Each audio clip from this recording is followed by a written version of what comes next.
সেন্টেন্সকে দুইটি দৃষ্টিকোণ থেকে ভাগ করা হয়।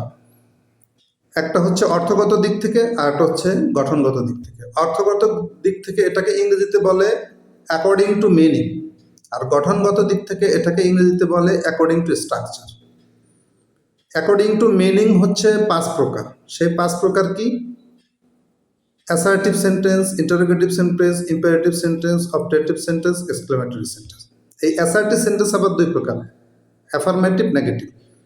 আবার দেখো ইন্টারোগেটিভ সেন্টেন্স 3 প্রকার, yes no question, double S question, tag question. আবার দেখো ইম্পারেটিভ সেন্টেন্স 6 প্রকার, order, advice, request, proposal, prohibition, command.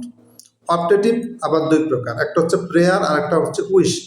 আর হচ্ছে এক্সক্লেমেটরি 2 প্রকার, exclamatory of joy, exclamatory of সরো।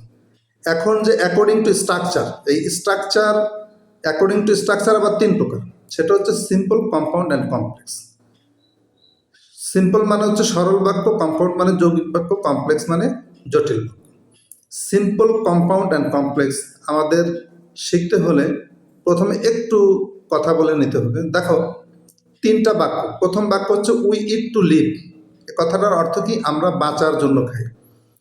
দ্বিতীয় সেন্টেন্সটা হচ্ছে we eat and we live, আমরা খাই এবং আমরা বাঁচি। তৃতীয় সেন্টেন্স হচ্ছে we eat so that we can live, আমরা খাই যাতে করে আমরা বাঁচতে পারি। দেখো 3টা কথাই এখানে খাওয়া এবং বাঁচার সাথে সম্পর্ক।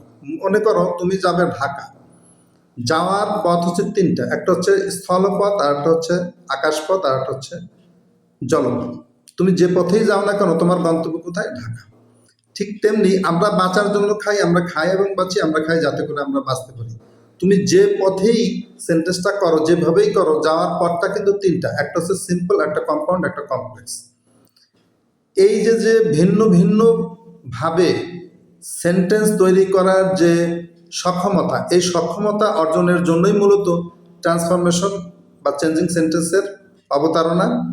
আর আজকে আমরা এই সিম্পল, কম্পাউন্ড অ্যান্ড কমপ্লেক্স নিয়েই বিস্তারিত আলোচনা করব।